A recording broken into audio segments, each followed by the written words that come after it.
All right, good afternoon and welcome to the Gerald R. Ford School of Public Policy, and welcome to the many people watching the live stream of this event. Welcome.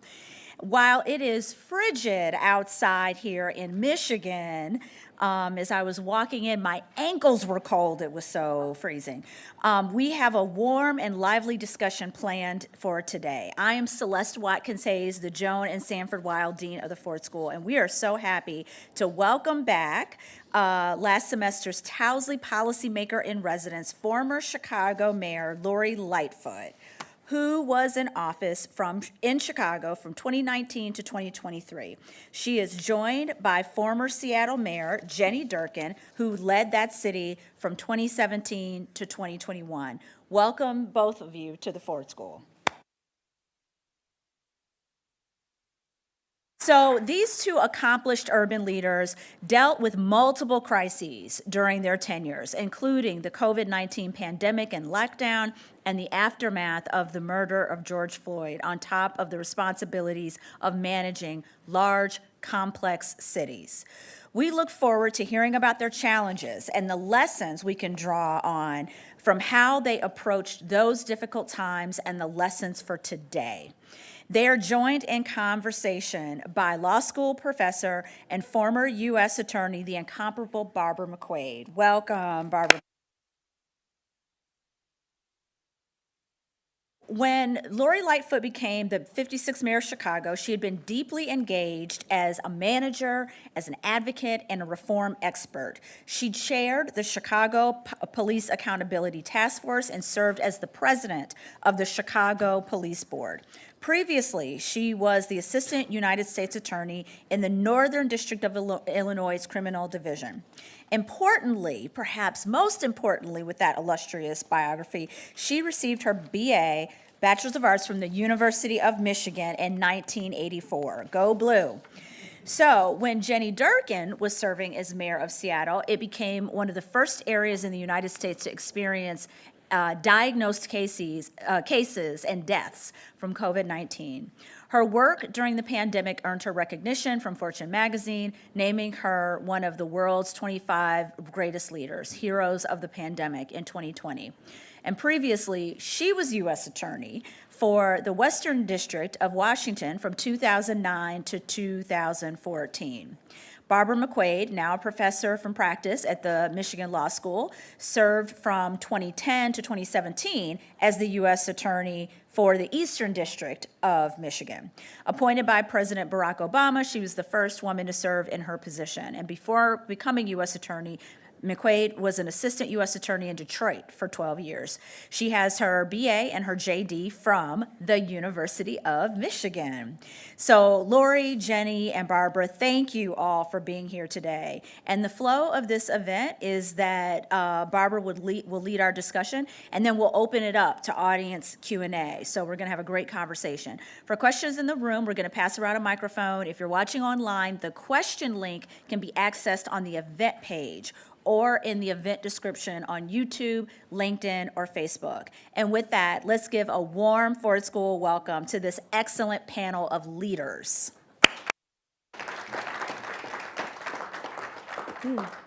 Well, thank you very much, Dean Watkins Hayes, and I'm delighted to be here with two friends and all of you. And thanks to all of you who came out on a very, very cold day in Ann Arbor. We're delighted that you're here in person, and we're also delighted that I know many others who were not able to make it through the cold are joining us on the streaming video. So thanks for being here as well.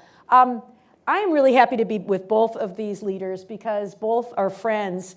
Not only did Mayor Lightfoot attend the University of Michigan in the 1980s, she also served as the RA in my dorm. I've got stories. But even then, Mayor Lightfoot was somebody that I admired, that I respected, and that I was a little bit afraid of. And that's still true. If you were the casting director for Lori Lightfoot, the movie, you would choose the same actress to play both young Lori and current day Lori. And you would just and you would just put a little bit of frosting in her hair, because otherwise she is identical to how she looked back in Bursley Hall in the mid-1980s. And Jenny Durkan, mayor of Seattle, we also served together as U.S. attorneys during the Obama administration. And so I've come to think of Jenny as a friend, as well as a colleague and someone who I deeply, deeply respect. She was not fortunate enough to attend the University of Michigan. She was on a hardship program at the University of Notre Dame. And is it too soon to say that only one of our panelists can say that she graduated from a school that has won a national championship in football in the past 13 months? You know, I told Barb, I'll go to Ann Arbor when hell freezes over. Well, here we are. Very good. Well, let's dig into it. I do want to discuss all of those things that the dean mentioned about the COVID pandemic and the George Floyd protests and the threats and harassment that you each received. But before we do that, I want to ask you about what made each of you decide to run for mayor in the first place? I mean, you had to know it was a big job. We'll start Mayor Lightfoot and then Mayor Durkan. Well, the short version is, if you had asked me, 6, 7 years ago, will you run for mayor? I would have said, you're crazy. And in fact, that's what my wife said to me over and over again when I first approached her about the idea. But what I saw through some public service that I was involved in, particularly around police reform and accountability, is looking at some of the root causes of the violence, intergenerational poverty, lack of investment in black and brown neighborhoods in our city. It became clear to me that the incumbent mayor didn't have a plan to address any of those things. He saw the city as much smaller than what it was. And those of you who know Chicago, I would always say during the campaign, hey, we got to look at neighborhoods south of Roosevelt Road and west of Ashland, meaning the south sides and the west sides that were just literally being starved for resources. So after talking to other people about trying to get him to formulate a plan to address these needs, falling flat on that, looking at other people who were jockeying to run against him, he would have been running for a third term. I just didn't see anybody who was articulating a set of values that to me were going to be bringing everybody to the table, recognizing that regardless of zip code, people had things of value to contribute. So after about a 2-year process, I started to think, well, what about me? Look, I was very clear-eyed about running against Rahm Emanuel, who was going to raise more money than God, and who had a reputation for being a fierce fighter, despite my reputation. I knew it was going to be an uphill climb, but I just felt like I regret it for the rest of my life if I didn't get out there, put myself to be the woman in the arena, to paraphrase Teddy Roosevelt's famous quote, and raise a set of issues and a narrative that needed to be part of the public conversation for that campaign. So I did it, jumped into the deep end of the pool, and lo and behold, was successful. All right, very good. And Mayor Durkan, how about you? What caused you to decide to run? You know, I think it's, I love being here at the Gerald Ford Center because I was just an avid and passionate follower of politics my whole life. I watched every day of the Watergate hearings that I could as a young kid. And my father was in elected office. I really came to believe that institutions are the way you can accomplish the greatest change in society, and that you can have, the best nonprofit or the individual leader, but if you can affect people's lives broad scale. And so I'd always look for opportunities, but it never seemed either the right timing or the right office. And one job I swore I never would do would be mayor. But we ended up with a vacancy in Seattle because of the previous mayor had to resign suddenly because of a scandal. And we were at a really pivotal time in the city. And for me, it was a better time. My kids were mostly grown, not totally grown. And I talked to a bunch of different people. And I love the city. I was born and raised in Seattle. I lived different places, including Indiana. And I still believe that our institutions in government affect everybody's lives in one way or another. And if you want to do broad-scale change and really broad-scale justice, to be able to do that, have your hands on the lever, is really important. And there's nowhere you feel it more than in a city.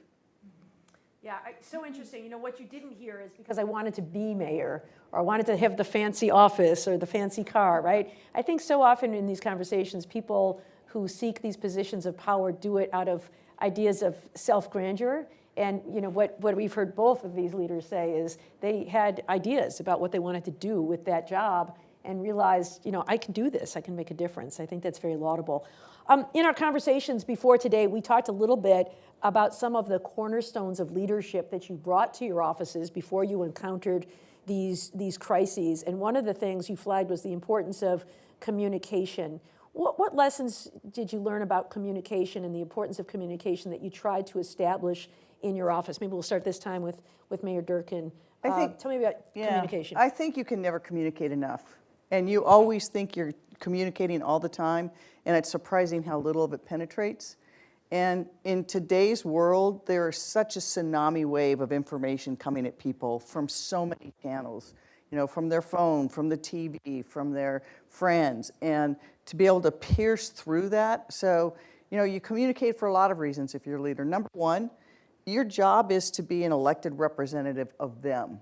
You govern at their will. And so if they don't understand what their government is doing, I think you're denying one of the principles of our democracy.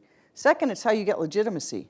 If they don't know what you're doing in this day and age, they will suspect the worst. And there's so much negative information that goes into the communications channels. So I just think you can't communicate enough. You have to be clear. We're going to talk about it later, but like during the crises, we found it was very important for the governor, the county executive, the public health officials, myself. We'd go in rooms and we would fight things out because we had different viewpoints. But when we talked to the public, we tried to talk with one message over and over again through every channel we could, whether it was community groups, TV, radio.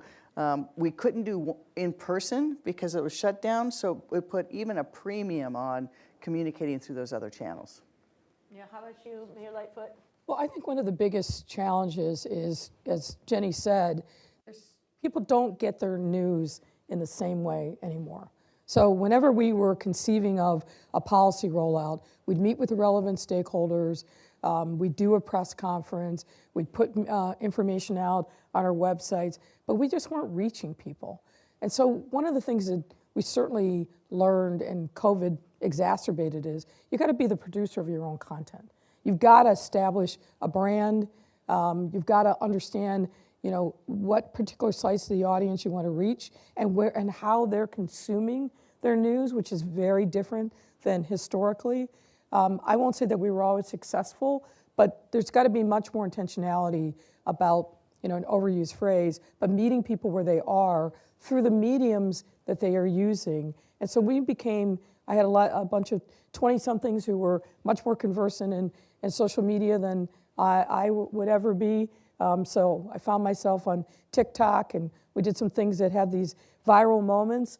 But being able to consistently reach people through media is hard. And particularly, you know, we all know this, the media market is still, I think, in a state of incredible flux. The traditional media companies are trying to figure out how they can balance their books, but also be reporting. And nowadays, anybody with a keyboard thinks they're a journalist, and the journalistic standards, such as they are very different. I'm a firm believer in the strength and importance of the Fourth Estate, even though I had my issues with the local media. I put Chicago political reporting up against anybody as how tough they are. But we've got to figure out a way to get people to the truth, and not rumor and innuendo, not relying upon their friend Joe, who knows where Joe's getting the information. But as an elected official, you've got to understand how to harness those various sources of communicating to get your message out. One of the other cornerstones of leadership that you each mentioned when we talked before today was the importance of building community partnerships. Mm-hmm. Can you talk a little bit about your views on community partnerships, maybe starting with you this time? They're invaluable, and I'll go to our experience during COVID. You know, it was like the wild, wild west early on in COVID because we didn't know a lot. The CDC wasn't providing much guidance, and truthfully, I don't think anybody really knew what is this virus, aside from it's deadly and it spreads like wildfire. So we needed to be able to reach the people who were most impacted. In Chicago, we were seeing death rates among Black Chicagoans at 7 times the rate of any other demographic. We were seeing case spread in traditionally Latinx communities that was just off the charts, that we were having a hard time wrestling with. So there were places that we as the government couldn't get into because of a lack of trust, because of a lack of understanding. So those community partnerships were absolutely essential to us to really save people's life. I mean, it really was life and death. So my mantra through COVID and really the rest of my tenure was no temporary scaffolding, which to me meant we want to build authentic relationships. We want to build infrastructure that we can multi-purpose, not just for this immediate crisis. And those community partners were absolutely invaluable. And one of the things that I've heard, frankly, from them still is people, lived in their own little orbit. They didn't know people that were doing the same work, many times in the same neighborhood. So we were able to set a table with community partners that they were then able to leverage for other purposes beyond what our immediate need was. And the breaking down those geographic silos was invaluable to them because they've been able to now build relationships across the city that otherwise didn't exist. How about you, Mayor Durkan, or community partners? Yeah, I was just listening to Lori, and I think one of the things that I never appreciated being mayor, even though I had worked in and around civic ventures literally my whole professional life, working on nonprofits, community groups, civic affairs, is I think you always underestimate how much people really would like to make their lives better and take control of their own situations and make their community better. And if you harness that energy, that is like an X factor for what you can do if you just dictate. And so I think it's not just, it's invaluable, it's you can't get where you want to get if you don't like those kind of fires. And the reverse is true. Exponentially, you can accomplish so much more if you are able. And the first step of doing that is listening. Don't be a stranger to communities. Don't think you know what the issues are or how they feel about them. You got to get in there and you've got to listen. And then you got to go back and listen again and listen again. I think one of the things that was hardest about the pandemic is it was so displacing, but also because it cut us off from those connections. I did community listening groups and walking tours 4 or 5 times a week. I was at hundreds before the pandemic because I was just trying to get to hear those parts of the city that I wasn't less familiar with. And thank God I did, because then I understood the people in those communities better than I had before and knew who the leaders were, and had done things to build the scaffolding like Lori's talking about, that we could then come during the pandemic and use some of that to better our efforts. So I think that it's got to be of and by the community first. Top down doesn't work. All right, well, here's another sort of secret I've always wanted to know about being mayor or governor or president or whatever it is that is, to me, a cornerstone of leadership, and that is, how do you make decisions that are really important when you don't have all of the expertise, right? I mean, you're both very accomplished, very smart, very capable people, but obviously you can't know everything about everything. How do you make decisions about areas beyond your own expertise? Well, I'll borrow the famous phrase from Bo Schembechler, the team, the team, the team, right? You've got to create a team of people, and I'll point out 2 of my folks that are in the back of the room. You've got to build a team of the people who you rely upon, who you trust, and who have the expertise beyond who you are. And even if that expertise doesn't exist in your immediate team, that they know where to get it. They know where within city government, or they know where in the community, in the business community, in academia, to get the expertise that you need to bring to bear on a particular project. But the truth is, and again, I'll go back to COVID, we didn't know. We were making a lot of projections, a lot of educated guesses, but they were still guesses. And it goes back to the point we were just talking about. you gather the best information, the smartest minds, and then at the end of the day, you wear the jacket. You've got to have confidence in yourself to be able to make decisions. And then in a crisis in particular, you've got to be able to articulate to people why. Why are you doing this versus that? How are you doing it? And be incredibly transparent about what you know, but about what you don't know. Because I think about the many times that we were in front of the public. For us, it was end of February through really June, July, when after the murder of George Floyd and all those crises. But particularly during COVID, people were hanging on to every word. And I know that because they tell me still, like, you got us through this. And recognizing the power of the information that we were sharing in those daily press conferences, the information that we were putting out on those various dashboards, you've got to be transparent and confident in your decision making. But that comes from having a great team. It comes from getting the best data and information you possibly can, talking to as many people, particularly the folks whose lives you were disrupting. I think about the small businesses, I think about the hotels, our tourism industry. Everything in our economy was turned upside down during that time period. We would have had zero credibility to do any of that. And frankly, I wouldn't have had confidence to make the decisions that we had to make if we weren't engaged in listening and building strong relationships with the people who are affected. But again, to summarize, it really starts with making sure you've got a great top flight experts around the table that you're relying upon. How about you, Mayor Durkan? How did you supplement your own expertise? You know, I've found, I think probably like both of you, is the best leaders are not the ones that think they're the smartest and best person in the room. They're the ones that get the best and smartest people in the room to help them. And you know, I'll give you two examples. We had the first diagnosed cases of COVID and the first deaths in the Seattle area, and we had to go from 0 to 60. There was a television show many years ago where it was like you could phone a friend. So I phoned a friend, a person who worked in President Obama's administration, was national security advisor in the National Security Council, and said, "Who's the best public health person you know? And will you connect me?" And I was able to get to this woman, Dr. Beth Cameron, who's just fabulous. And she put together a group for me that had epidemiologists, public health people. We added a modeler later that I found, and people who had expertise in pandemics. And I met with them on a regular basis, at the beginning, almost every day for a while, then on like 2-3 times a week, and then weekly. And they were great because, as Lori said, nobody knew what was happening or where this was going.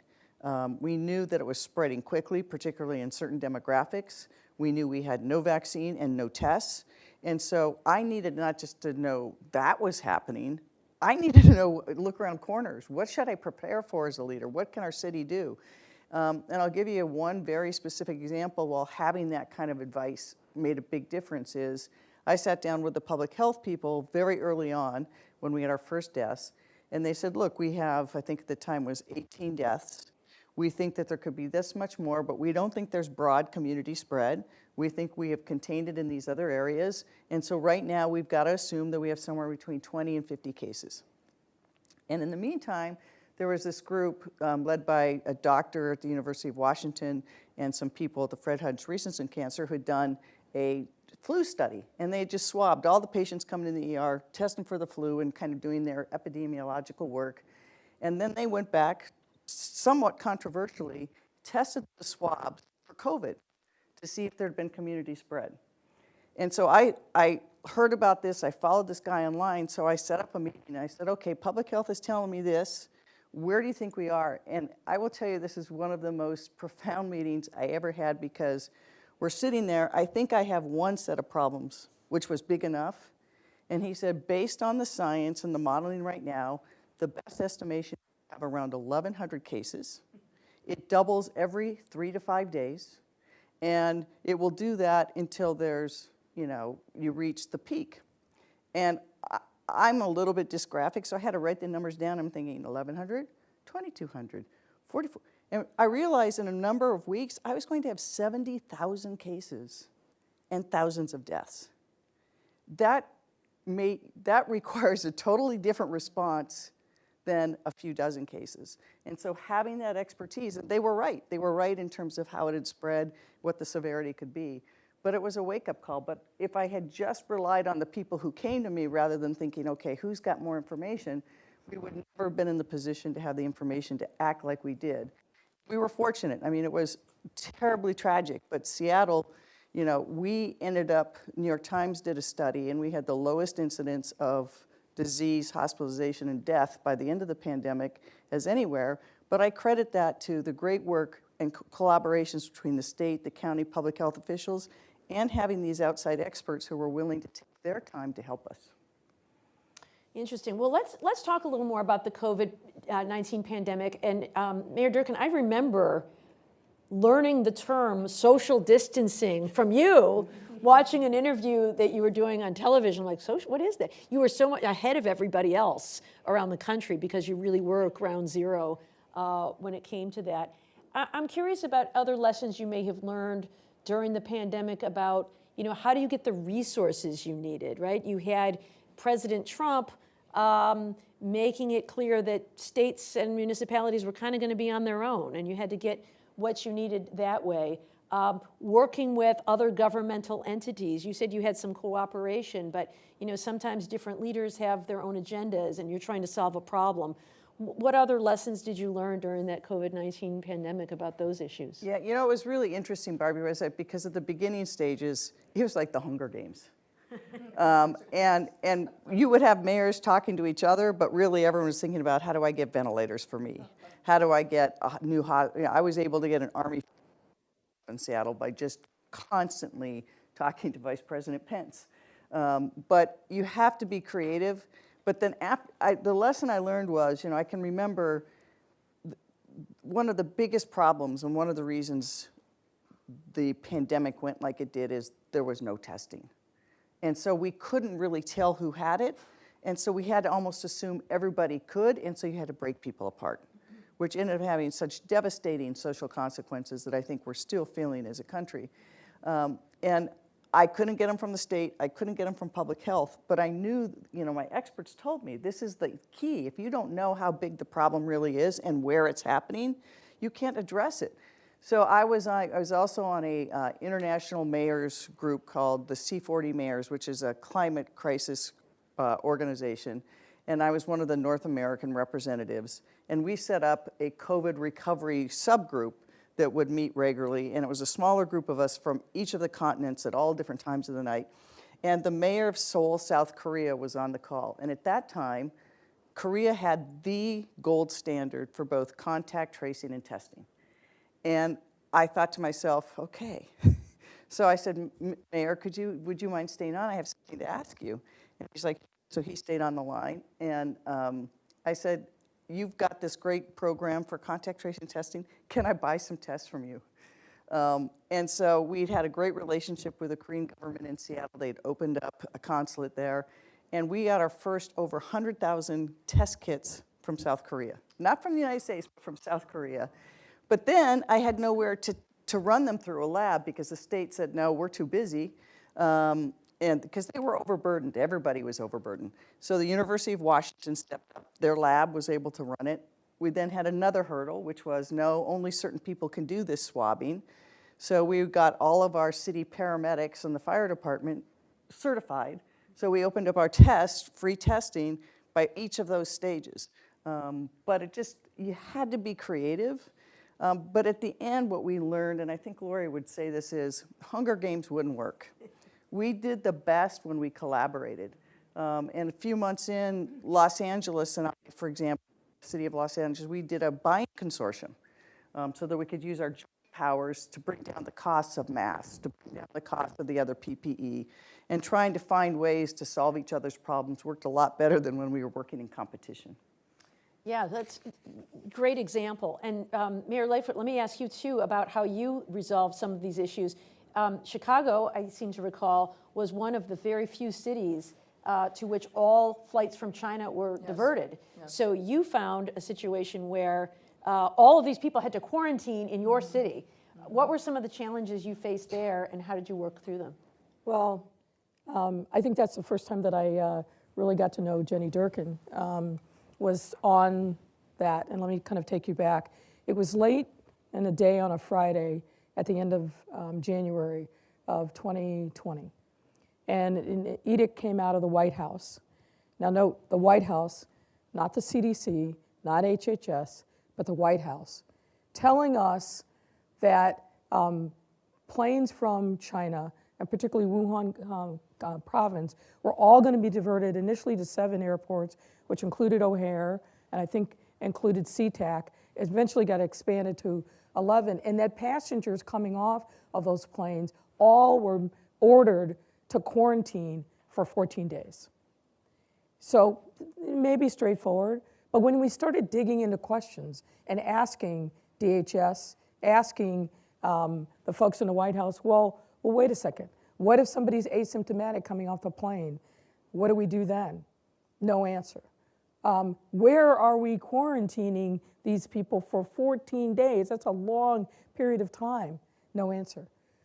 Under what authority can we say to folks, hey, you're not free to go about your business. You've got to go here, here, and here. Even if we solve those first two, who's paying for that? No answer. So as we started to kind of unravel the basic logistics of putting together an order like this, how we were going to execute it, and under whose authority, it became very clear that the federal administration at the time literally had not thought this through, had no answers for us. And I remember saying to my team, folks, we are on our own. We're going to have to figure this out ourselves.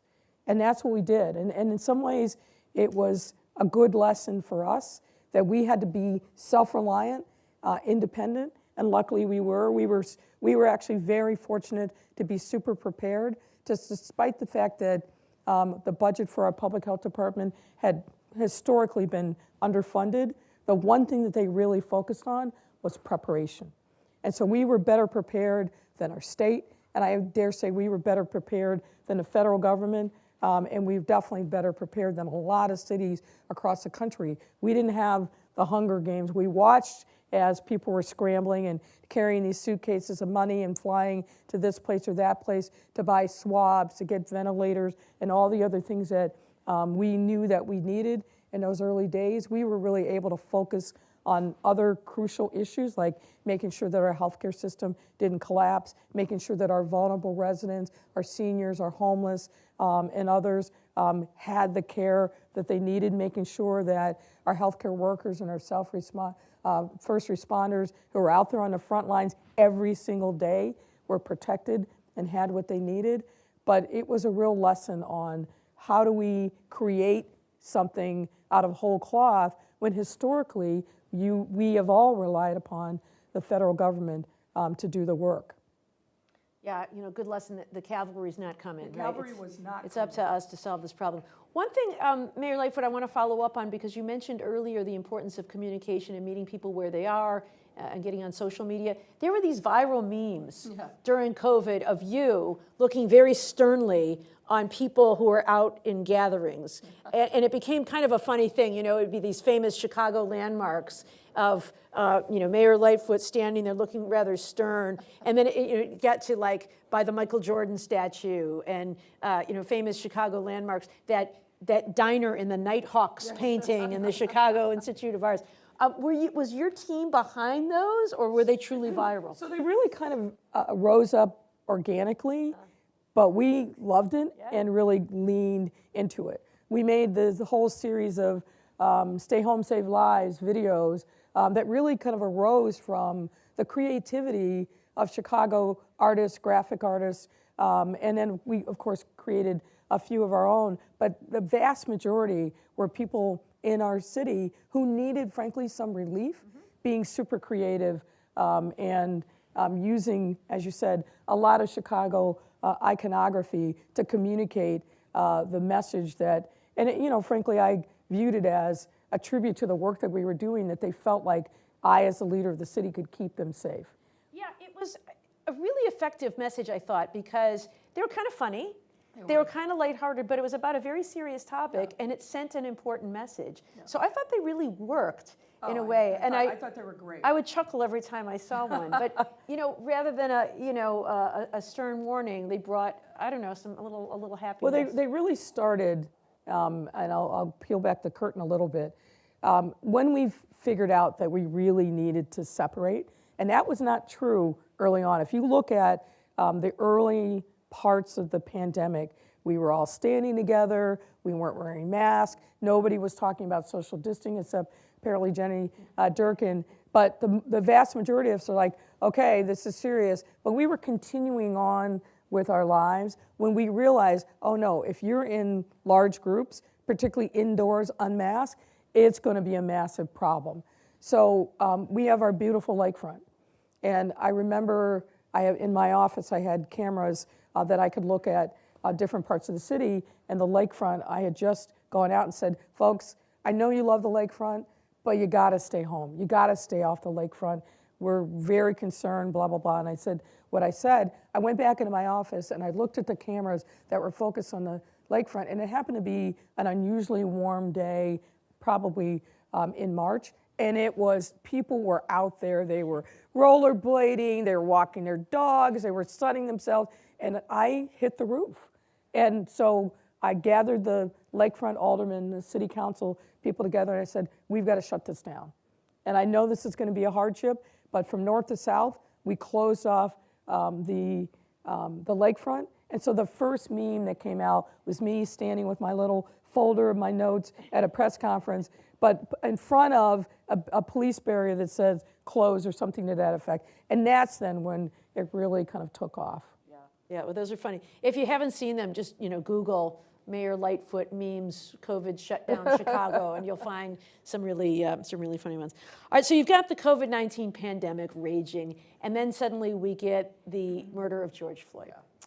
And that leads to yet another crisis because people, understandably, were very angry, and it resulted in protests across the country and even civil unrest in some cities, including yours. And so what was that experience like? And in particular, we heard that you both have backgrounds in law enforcement as federal prosecutors.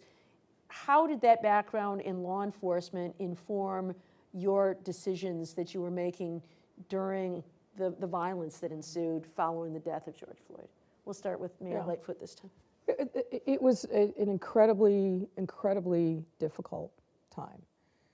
We were just starting to feel some breathing room from the height of the pandemic. And in fact, on June 3rd of 2020, we were planning to really reopen the city, to really get rid of some of the social distancing bans, open up our bars and restaurants. And then this horrible murder happens in Minneapolis that truly ignited a fire all across the world. We were following it, of course, and each night in Minneapolis was worse than the next. And then we started seeing this outcry and protests popping up in other places across the country, and then eventually it spread to a number of places across the world. We had not experienced anything like this in Chicago in anybody's memory. Right, following the assassination of Martin Luther King, the west side of Chicago, there were riots, there were arsons, but this was something that was all over the city all at once, every day, for weeks. I have such graphic memories of being in our command center at our 911 center and seeing the video monitors from across our city of people, not just peaceful protesting. We could have handled that, but it was like a three-legged stool. The peaceful protests would get hijacked by people who clearly came to confront and fight with the police. I've been in protest march in my 62 plus years, but I never brought a bat, a tire iron, a frozen water bottle full of urine. I never brought other instruments to provoke violence and danger. And we were seeing that every day in different areas of our city. That was a very different set of circumstances. And of course, because we've got the infamous Trump Hotel, it became a focal point. of the protest. People wanted to get to that hotel. They wanted to be inside of it and make a statement. And so, ironically, shielding and protecting that property and not devolving into chaos, because frankly, I was fearful if we let that hotel go up for grabs, what was Trump going to do to our city? What was he going to do in terms of sending in the military? And he had already started threatening that that's what his plan was. So that also became really ground zero for protests. But I will say, I think we saw not just the garden variety anarchists, not just people who were upset with the murder of George Floyd by a white police officer. We had coordinated efforts by people that I think are outside of our city because they were monitoring our police communications in ways that the garden variety anarchist isn't doing that. They were pre-positioning weapons to use in the protests. They were using very sophisticated hand signals. That was something different. And the interesting thing is, and I don't know if Jenny experienced this in Seattle, it was happening in the same way in cities across the country, in DC, in Atlanta, in Denver, in New Orleans, in LA. That wasn't, you have to have some real sophistication to be able to unleash that. And that happened all across the summer. Of course, we were talking to the FBI and the DHS, and they gave us no answers. They still have never given us any answers. I'm not a big conspiracy theorist, but I do believe that that was foreign actors in our city intending to create chaos and disruption. Not a surprise it was happening during a summer leading into a national election. But trying to manage that at the local level, I said to you in our pre-call, I ended up doing things that I felt were absolutely essential for public safety that never would have occurred to me the necessity of doing. Imposing a curfew, right? I would never have thought of that. Calling in the National Guard, right? I'm a kid that grew up down the block, down the street from Kent State. Like, I had a very clear vision of the National Guard, and it wasn't positive. But we were getting overrun by the constant citywide experience of protests getting hijacked in a way that I said. And the third leg of the stool was organized robbery crews that were coming in, hitting our various commercial strips, not just the high-end strips down Michigan Avenue, but in our neighborhoods. The looting that happened during that time, on top of the protests, on top of the violence, was just something, frankly, that I hope we never experience again as a country. How about you, Mayor Durkan? You've got law enforcement background, dealing with another example in Seattle, a great deal of violence and civil unrest. How did you handle that? So I would agree with everything that Lori said and I don't think we can disconnect the pandemic from what we saw after George Floyd. I think that the murder was awful, but the rage that was released was also a manifestation of people being locked in, afraid, and desperate for 2-3 months. And they suddenly had a legitimate reason why they could go outside and be with the people that they had kindred spirits with. And in the history of our city, we'd never seen this many spontaneous protests at one time, and many of them peaceful. We had one silent march across Seattle that over 65,000 people turned out. And so I think that looking at this, retrospectively, what we have to figure out is how do we as a society, in the moment, I'm not sure anyone had the tools to stop this tsunami because it had all the factors that Lori just said. But we will see more isolated cases of that as we have different crises in our country, and learning the lessons to say, okay, how do we make sure that we can both protect legitimate protest, let people be out of their houses in ways that are appropriate, but at the same time, we were still in full lockdown. And so it was hard for us to say, you have a right to protest, a First Amendment right, but at the same time, were very concerned that suddenly you have 65,000 people who are marching together, and we started seeing outbreaks and isolated. So I think the contours of all this, you just have to communicate as much as you can. We did some things right, we did some things wrong, and we're also facing, I think, different from any other time in our country, all of this was happening at a time when the way people communicate and how they digest information has changed so much. And people during the pandemic, that's where we first learned about Netflix in many ways and things like people were binge watching shows. They were glued to social media. They were, liking things. They were getting outraged with all their friends about what they saw. Perfect example, we had one event in Seattle during the protests that there was about 14,000 complaints made against the city of Seattle police officers for their actions during the protest. Most of them related to one incident, and the incident did not happen as social media said. In fact, the officer who was first identified by thousands of complaints was not the person who had done the thing, but it fed in a way that no one did. And so I think you just have to learn those lessons. I'll tell one more part about it that I think is really important is we ended up having a protest, nightly protest that was violent with protesters and police. The ACLU went to court, got a court order on what the police could do in terms of clearing protesters out, the tools they could use, the methods they can use.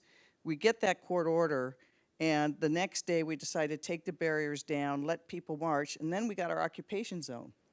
And we had an active federal court order on what the police could and could not do, which in many ways meant we had to let them stay. And so we see on Fox News that suddenly Fox News is running fabricated photos of what's happening.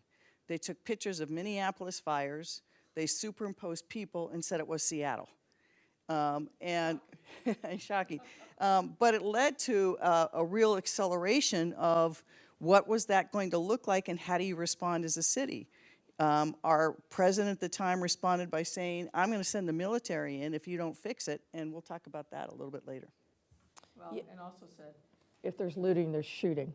He encouraged law enforcement to shoot people who were looting. Well, why don't we turn to that, because we've got about 10 minutes of our time, and so we're going to open it up to questions.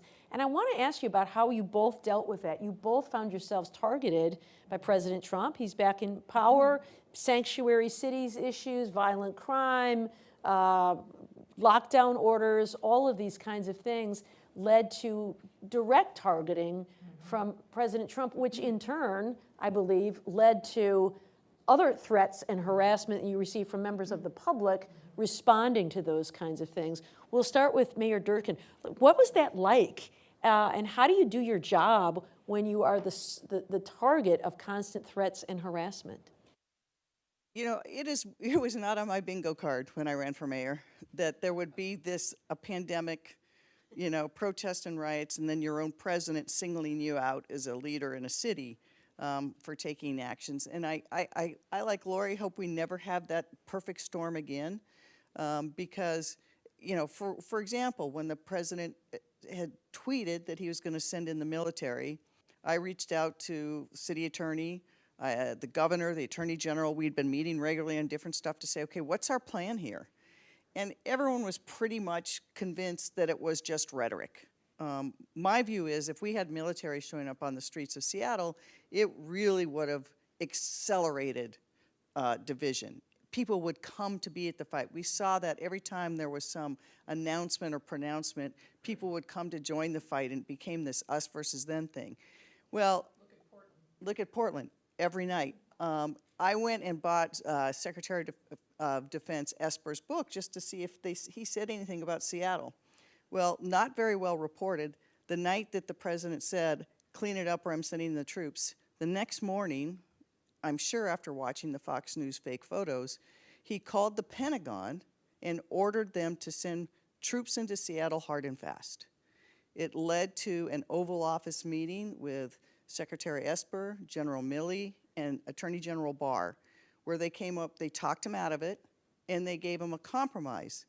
That compromise was basically a two-legged stool, not very stable, One of it was, we will just get federal law enforcement to go in instead. And that happened in Portland, where suddenly Department of Homeland Security officers were going in fake camo, unmarked cars, and just pulling people off the streets, which led to greater riots. And we'll declare Seattle and some other cities anarchist jurisdictions and take away all their federal funding, which was unlawful. But it shows you that, you know, unprecedented, you have to take these threats seriously. But I think if I were to do things over again, I think there was too much personal animosity and not talking high enough in principles. And I'm hoping that in this next administration, it doesn't become everything just pitted against the president, but you can actually appeal to the people of your city and the country in ways that makes it much more about values and principles. How about you, Mayor Lightfoot? You were the same, targeted by President Trump, threats and harassment from members of the public as a result. What was that like for you, and any insights gained? Yeah, I mean, it was a pretty awful time. Regardless of what you think about the individual holding the office, the President of the United States has the largest megaphone in the world. There's a reason why we talk about it as being the most powerful person in the world. And blowing that dog whistle of hate and using me by name, using my city by name, the level of death threats that I got during that time period went up exponentially. And when you give space for that kind of hate by the actions that you take, the words that you use, people will take that seriously. I had people come to my house with guns. I had people calling and threatening to come and kill me and my family and my staff at City Hall. I still have police protection, particularly when I'm in the city of Chicago, for a reason, and that's because of that time during the summer of 2020, and particularly because it was clear it was a campaign strategy. I mean, targeting Jenny, targeting me, Muriel Bowser of DC, Keisha Lance Bottoms of Atlanta. You know, there was a common thread amongst us, but not caring about what the consequences of that were was really, really difficult for us to manage. But I will also say it was a very schizophrenic relationship with President Trump. I didn't communicate with him directly that often, but when I did, it was like the guy who was, you know, using all manner of verbiage to call me incompetent and stupid and everything else on the phone was like, oh, Lori, good to talk to you. You're doing a great job in Chicago, blah, blah. I'm like, who is this person? Because it was literally like Dr. Jekyll and Mr. Hyde. But the thing that I worry about now is not really caring or comprehending the consequences of what the word of the President of the United States means and the impact on individual people. And I think we're already seeing that play out in the context of the threats of mass deportation. I worry a lot about the children of parents who maybe are subject to those deportations, and their fear about coming home from school, coming home from work or events to an empty house because their parents have been taken away. And what you see is just no care or concern for what that means to individual people's lives. We had to deal with that a lot in 2019 when we were going through a very similar experience to what we're experiencing now in 2025. But I wasn't so much worried for me personally, but I was worried, of course, for my family. I was worried about my staff who was with me. And there's no way in the world that I'm not riding around in an armored vehicle. I didn't have, 30 people of police around me when I would travel and go out in community. I still had to do my job, but you never knew the person who hand you shook, is that the person who's coming for me? I can't say that thought wasn't permanently planted in my mind, because it was. Yeah, I had a similar experience with, the level of, when the president would tweet, the level of death threats and harassment would go up. We also had, because of the very active left, I became a symbol because I was not for defunding the police and had constant vandalism at my home, threats, and it became, at times I had to wear a ballistic vest under my suits because I'd be in an event, they would be worried that there might be an attempt. There was actual death threats against family members. We had round-the-clock police protection, and my son was home from school. He had been a freshman in college, came home for spring break, and suddenly is stuck in his childhood bedroom, and then all this stuff starts. So you're like, Lori, you think about it, and the bigger picture is we have to, I think, bring that level of rhetoric down.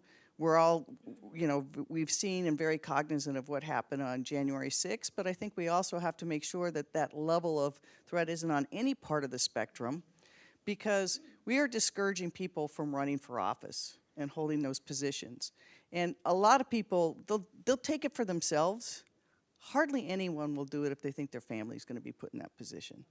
And so I think it's going to be a really important thing for us to call it out on both sides and to join to say certain things just cross the line. If I can just add, during this time period, we were unified across the country as mayors. We were talking to each other to figure out what someone was doing that worked. We were talking to each other to provide support. And I will say that was a really scary time for me and my family. But as scary as it was for me, Jenny had it so much worse, so much worse. People were awful to her in Seattle. And it's just not right. For the reasons that Jenny says, but just human being to human being, right? You sign up for criticism, that goes with the territory. You sign up for the fact that just by virtue of the fact that you're now the person in the position of power, there's a dedicated group of folks on the right and the left that are not going to like you because they're wired to hate all authority. But what you don't sign up for is someone literally doing what they could to try to put you in a situation where your life could be at risk, where your kids are afraid to be in their home. Nobody signs up for that, and it's just not right. Tell you, move to a little bit lighter topic, because I agree with all that. So recently, one of the former mayors of Seattle, who had been three-term mayor, passed away. And he was the mayor for a lot of my childhood. And we had a memorial service. Great guy. One of the people he was mayors with came, and he was mayor during when we opened up with China. And so the State Department got this group of mayors together, and they were going to send them to China and then bring China mayors to the U.S. So they have to go to the State Department first, learn all the protocol, never talk about personal lives, don't ask personal questions, don't talk about politics, whatever. Well, our mayor, he's a great guy, was not a rule follower. So he's at this one dinner with someone, and he's the mayor of the city, and he's talking to him, and he says, so what'd you do before you were mayor? Well, unbeknownst to him, this particular mayor had been imprisoned as part of the Cultural Revolution, and it was in and out. He goes, well, I was in prison. And he was my friend. This mayor says, oh, that's funny. Usually in the United States, you're a mayor, then you go to prison. And the mayor from China said, if I'd known what it was like to be mayor, I would have stayed in prison. Well, in all seriousness, let me ask you one final question before we open it up to questions from the room. I'm sure there are things that you both did that you're proud of in your work as mayor, but we've also heard about the burdens of leading, especially in times of crises, and all the things that you had to deal with. And so I think it would be important for these students to hear, in your view, is public service worth it? I think public service is absolutely worth it, but you got to go in eyes wide open and judge for yourself and for your families what type of public service is the right thing for the right time. And I think all of us, everyone in this room, everyone watching it, I think we owe it to our communities, our cities, and our country to really be advocates for. You can disagree without demonizing. Just because you disagree with someone, they don't become an enemy. And we've got to get back to a place where we can have actual discourse and not just demonize and make people the enemy, because people will choose not to serve. And then it becomes self-selective on who will serve, and it may not be the best people we want serving us. Yeah, I would say 100% it's worth it. You asked us at the outset, what our journey was and why we chose to go. And fundamentally for me, it was about trying to really make a difference in the quality of people's lives, particularly folks who look like me or growing up in circumstances that I grew up in. As a mayor, and again, I'm obviously 1,000% biased, but no place else can you have such immediate impact on someone's life. You can conceive an idea, you can write the policy, you can then see it executed, and you know right away, is it working? Is it not working? Because you're that close to the people who you're trying to serve. It's a very unique but very amazing opportunity to serve. And, you know, as we've all said, there's lots of different ways in which you can serve. You don't have to be the elected official and go through the campaign and raise the money and be the focal point of mostly criticism, not a lot of praise. So I would encourage anyone who has that penchant for service to really think about how you can contribute to the greater good. But you got to know your why. And particularly if you're thinking about, oh, I want to run for elected office, really understand why. It's not worth it if your goal is just to have the title or power, because it is a grind. It takes a toll. But for me, even with the 4 years of real challenging times that we went through as a city, that I went through as a mayor, I wouldn't have traded that experience for anything in the world. It was the best. And mayors are the best. Just one last analogy. One of the mayors, I won't say who it is, but he said, you know, elected politics, the U.S. Senate, it's the country club. The U.S. House, it's the high school gym. And what mayors do, that's Fight Club, baby.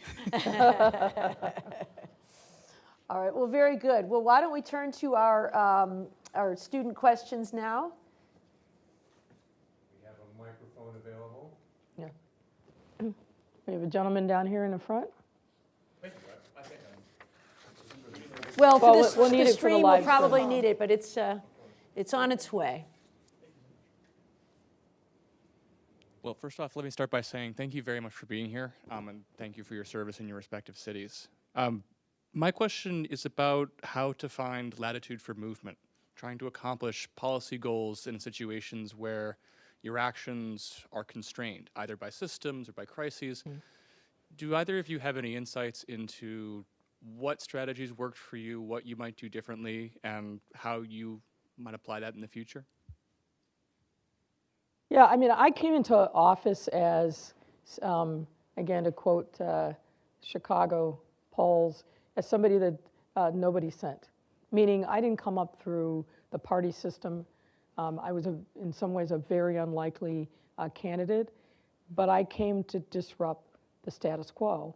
And so you realize pretty quickly as a leader, you can have all the grand visions in the world, but where the rubber meets the road is how it gets implemented at the grassroots level. And in Chicago, we had a long history of machine politics, people getting hired because they were able to walk a precinct, sell fundraising tickets, and not necessarily because of their expertise and commitment to public service. And even though the machine of the Richard Day Daley era had long been dismantled, that muscle memory within city government was still very much present. So what I would say is you've got to get buy-in, not just at the commissioner level, but a couple layers down where the people are actually doing the work. And you've got to hold them accountable. You've got to make sure they understand what the mission is, and then ask questions. Because, you know, we had 30,000 employees. It's real easy to get lost in a department when you got that many people. Other cities like Los Angeles and New York, multiples of that. But I wanted to make sure that I was present in those departments, in those areas of the city that made a difference, for example, in infrastructure. And one of the things that I knew from my own, you know, tours across the city is infrastructure dollars were not meted out evenly. Again, in black and brown neighborhoods, the quality of the roads, the quality of the sidewalks, the alleys, basic things that really are the manifestations of government for people, those resources were not evenly distributed in those neighborhoods. I wanted that to change. In fact, started kind of barking out orders, if you will, during the transition, because I'm driving around parts of the city that look like the third world in terms of the amount of investment that has been made. You can't be a world-class city and have neighborhoods that are literally where the infrastructure is crumbling. So that's just one example, but you've got to make sure you've got the right people in the top position in city departments, but you've also got to make sure that those people who are the executors down from the commissioner level know that you really mean business about the things that you want to change, and the investments that you want to make, the priorities that you have. And there's nothing, I'd show up in city departments and word would get out pretty quickly, but I did that for a reason, to let them know that I was a mayor who cared, who wanted to set the employees up for success. But you can't just demand, you've also got to give. So we did a lot of things that weren't sexy, that were never going to make the national news, but to improve the quality of life of the people who were employees in the city. For example, we implemented paid medical leave for anybody who came who had a baby, whether it was a live birth, whether it was adoption, whether it was foster care, for men and for women. 12 weeks, no questions asked. That was, historic for the city of Chicago. Other places in the country that probably had been in place for a number of years. We had a bunch of issues regarding salary compression, meaning unionized workers were making more than the people who were supervising them. So we were losing really talented people because they couldn't make enough money. We started instituting some changes in that. Again, that's not going to win you a lot of praise in the media, but for the operation of city government to keep and retain and attract great talent, you had to make sure that you were doing those things that made a difference in their lives as well. If people aren't happy, it shows up in the way that they give service to residents. I think it's a great question, and I think I learned when I was U.S. Attorney a lesson that I hadn't, even though I'd been around government forever, I was doing my first meetings with everyone, and there was an assistant U.S. attorney who'd been in a position of power for a very long time that I tried to meet with everyone that clearly was entrenched in old thinking. So I wanted to talk to him about opportunities and whether he could do some different. And I'll never forget, he just folded his arms and looked at me and said, U.S. attorneys, I've seen them come, I've seen them go. You're not going to be here that long. And it struck me, and I thought, when I was mayor, there is a huge impetus to solve the problem that's on the front page today. And that drives so much energy in city government. And you have to be super disciplined to think, okay, yeah, you do have to solve a lot of those problems because that's where you're going to get your credibility and legitimacy. But if you're not thinking long-term and durable programs, they will fade as soon as you're gone. That's right. And so I really focused coming in, what were those things for me that were really important that I thought could provide durable change? And I think one of the ones I'm most proud of, besides how we handled the pandemic, is I came in and instituted a program to give 2 years free college to every Seattle public school graduate.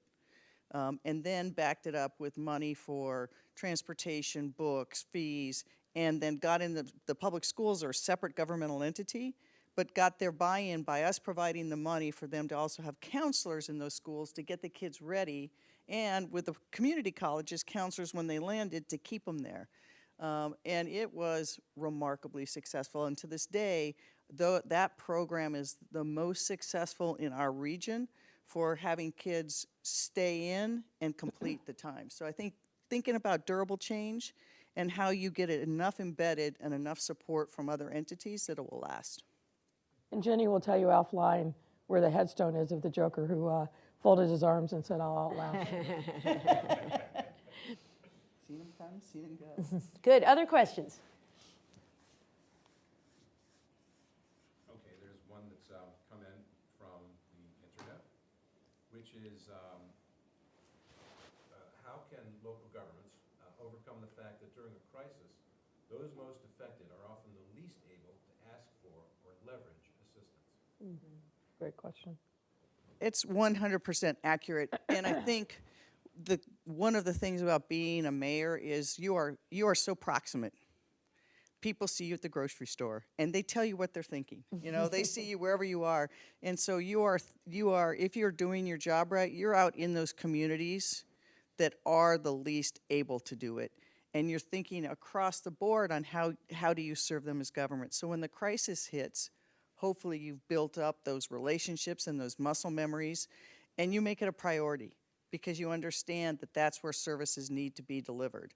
I'll give two quick examples, and I'll give it to Lori. Is one of the most successful programs that the city of Seattle's had over decades is its program for senior citizens. And we serve a number of senior citizens, but we delivered that services almost solely through these senior service centers that we created across town. People could go and they'd get classes, exercise classes, but they'd also get a hot meal every day. So when COVID came and we decided we had to shut things down and we had the shutdown order, we had to close all our senior centers, we suddenly realized we have thousands of seniors who will be shut in, who will have no society, and who will miss a hot meal. And so we were able, through other relationships we had in the city, to get this program that had been a culinary program for people experiencing homelessness, to train them, but they had to close their restaurant. They prepared hot meals. We got the Seattle Seahawks to give us their big kitchen so we could socially distance to do it. And we got Uber and Lyft to deliver the meals. And so you just have to think, you know, who is going to lose out the most in these situations, and how do we get services to them that they need? No, I think Jenny is 100% right. The only other thing Stop there. True. The only other thing I would add, well, a couple things is, it's really important that you are actively seeking feedback from community to build that infrastructure, whether it's through advisory committees. But the other thing I would caution is, there are a lot of people who are out there who self-appoint themselves as speaking for the community. You've got to be able to separate the people that are real from the people that are not so real, and making sure that you're actually getting more of a 360 view of what's happening on the ground in particular communities. And I don't know any other way to do that than to be there yourself, to make sure that the people on your staff are out there in communities as well, so that you're hearing real time what people's pain points are. But if you don't do that, you could miss the boat, because the person who's a self-appointed for a person may be saying, oh yeah, we need this, this, and this, when in fact, that's not where the community's head and heart is at all. And you know, you get burned by that once or twice, you figure out how to get a lot smarter. Are there questions or comments? Yes? Sure.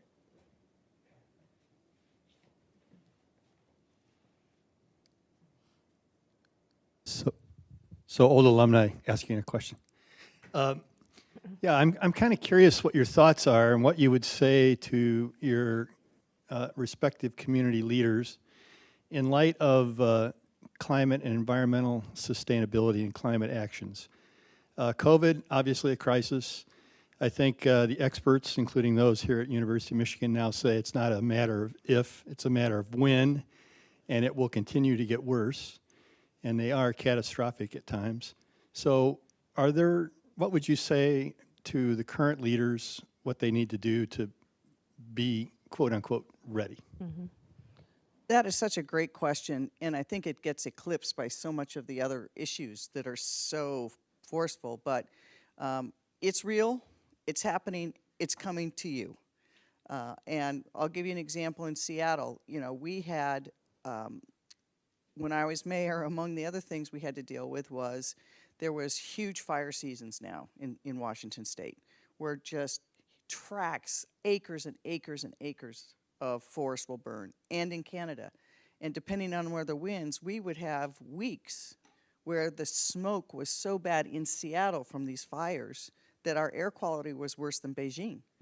And it would hit, you know, people couldn't be indoors, you know, and so we had to set up, you know, fresh air centers. And so you think about these crises at cities, you see what's happened in Los Angeles, and people can argue about, was the response the right response?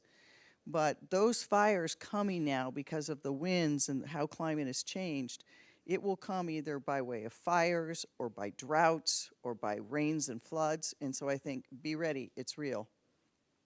Yeah, I would say it's not if, or not when, it's now.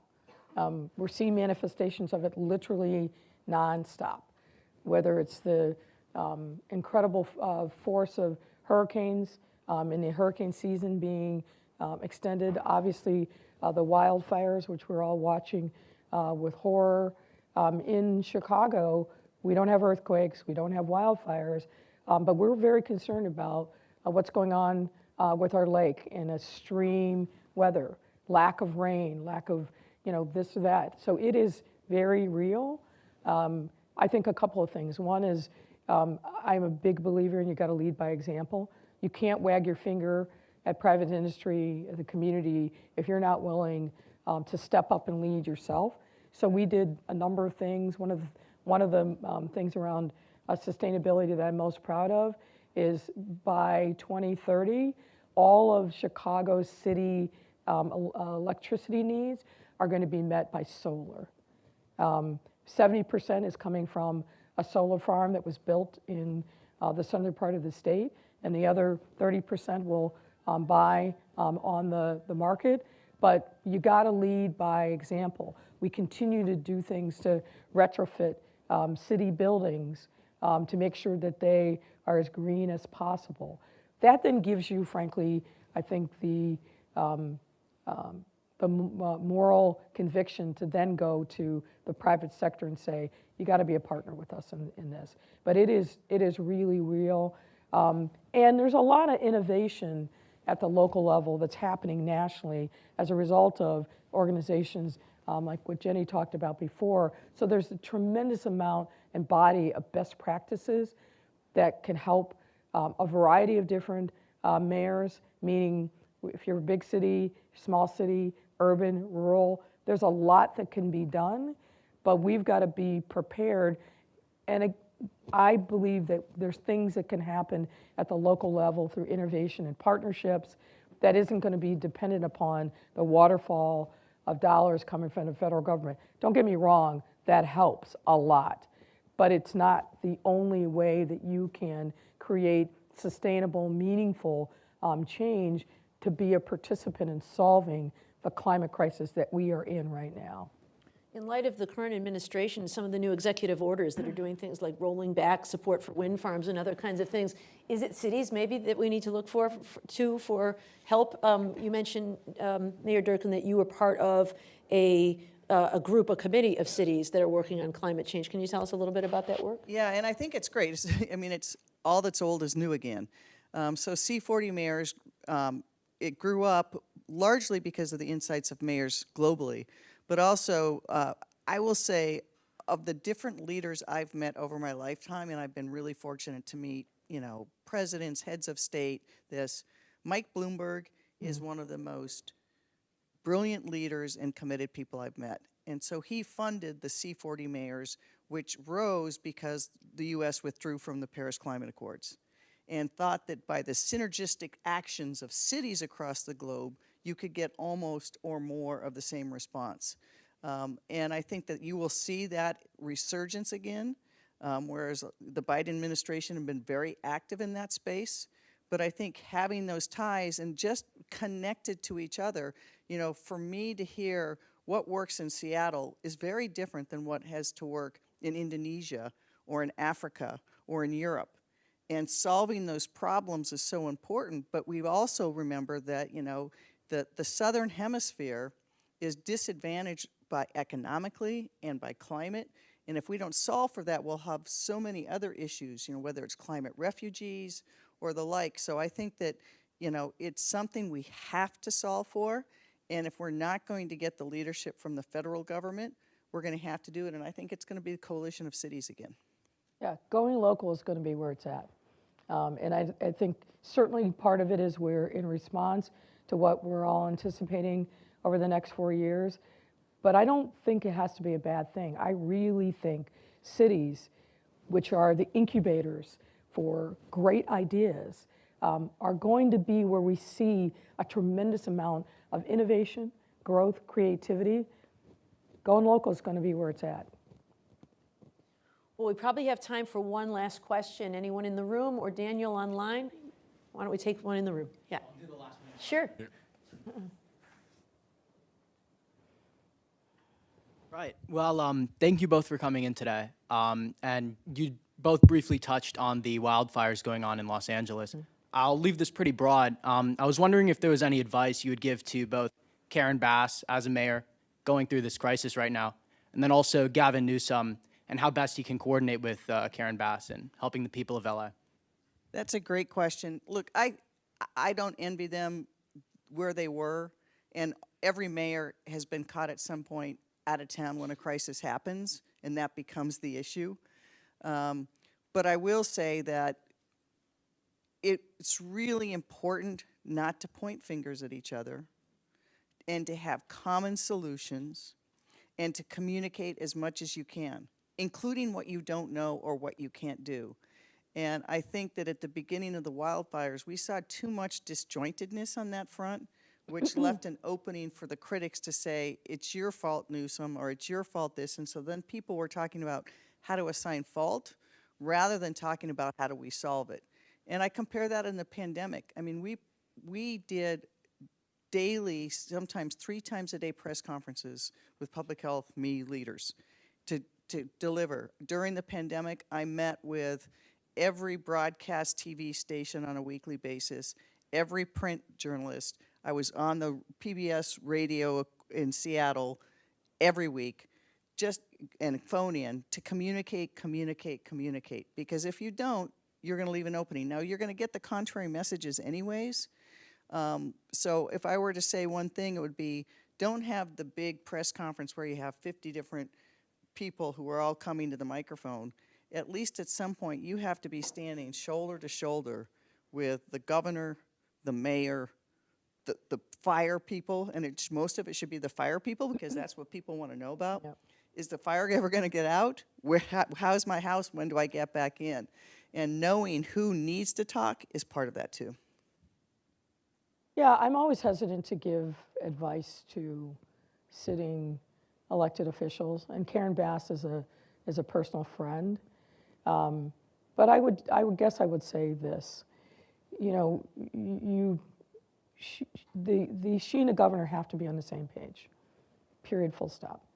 You know, I'm sure, as Jenny alluded to, and I certainly know in my case, during the pandemic and other crises where it was critical that state and local government were coordinating, the governor and I didn't always agree. In fact, many times we disagreed. We're very different people. We have very, very different approaches. But I just felt, frankly, looking across the country at other examples, that our residents deserved us to be adults. And that meant coordinated communications and letting people know that we were competently working diligently night and day on their behalf. So there can't be any space. That's issue one. That also applies to city department heads. I will tell you, I was astonished that the fire chief in LA, I will say a little bit got led into, but walked right through the door of, yeah, we don't have enough resources, yeah, our budget was cut, blah, blah, blah, blah, blah. Who does that help in that moment when fires are raging to create a political firestorm, no pun intended, by saying, I got screwed and this is about me? That person made this moment about thousands of people whose lives are completely upended about her and her competence. So if I were to give any advice, I'd say, I hope she pulled that person aside and had a very stern conversation about communication, about mission, and that it's not about her. And we'll be interested to see what her tenure is after the dust clears. But you've got to get people on the same page and communicate. You've got to demonstrate competence and leadership And now what you've also got to be planning behind the scenes is what's the recovery. So for example, in Chicago, when we were at the height of the pandemic, by April, I was thinking about recovery. And we started standing up working groups to talk about, well, what does that look like? Who's most impacted? Not just from a dollars and cents perspective, but social emotional as well. So we launched the first recovery plan of any city in the country because we started thinking about it even while we were still in the height of the pandemic. So I would hope that what's happening already in LA, because this is a catastrophe of, of such catastrophic proportions, it's going to take a long time to get people situated. How do you streamline getting people information about insurance help, about FEMA help? What do you do? My aunt and uncle live in Altadena. Their house was burned to the ground. There's nothing left, as was their neighbors and everybody around them. 3/4 of that city is gone.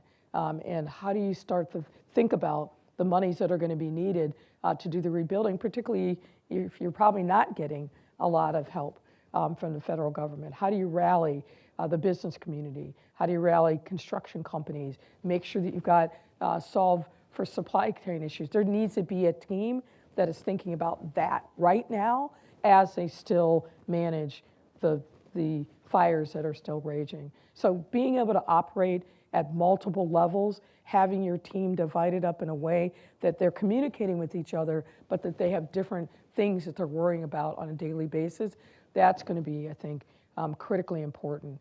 But it's heartbreaking to see the level of devastation that has happened to not just the wealthy in Pacific Palisades, but the working class in places like Altadena, which I know well. I've been going there for 50 plus years since I was a little girl. The losses there are just staggering. And I want to add one thing to that is I would like us to get to a point where instead of during every crisis, we focus on whose fault it is, Yeah. we focus on the solution. And I'll use another example. New Orleans and the terrorist attack that happened there on New Year's Day. The whole bollards discussion was bollocks. I mean, I have tons of family who live there. My partner's there, living there most of the time, taking care of someone. And anyone who's been to the French Quarter, it's not like you can build a wall around it. It's a neighborhood where people live. There's bars, there's things. People drive through there all the time. It's not like there's just one street. And those bollards, if you've ever been there, they are not as effective as the patrol car that was sitting there. You had a determined person who was going to ask. Right. But that became the narrative for weeks on the news. Whose fault was the bollards weren't there? Why weren't there bollards? We should have had bollards. Let's take care of people first. Fault is different than accountability. You need accountability in government, but what leaders need to do first is solve the problem and get through the problem. And let me just pick up on that because I think it adds a nuance to a conversation that we had earlier about how do you communicate. One of my big takeaways is whenever there's a crisis, you've got to reach out to the media. And not just the line reporters, their editors, the station or presidents, if you're talking about TV, to help educate them about what's happening. I think we did that very effectively through COVID, not as effectively in other crises, but thinking about this notion and reflex of whose fault is it?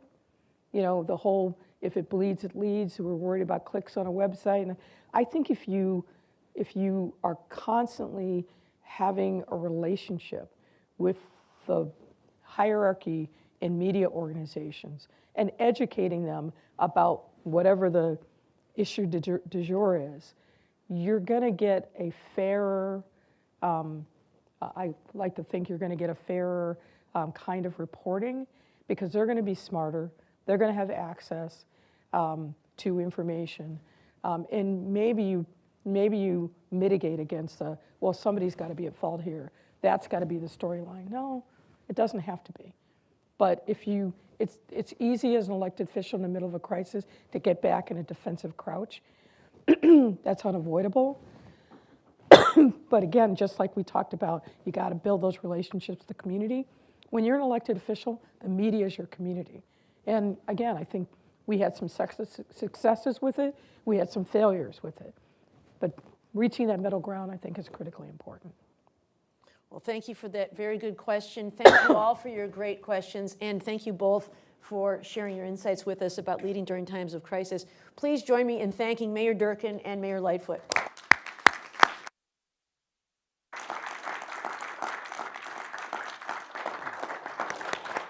And also thanking Barb McQuaid for being a great narrator and for the Ford School for having us here. Thank you. Thank you very much. All right.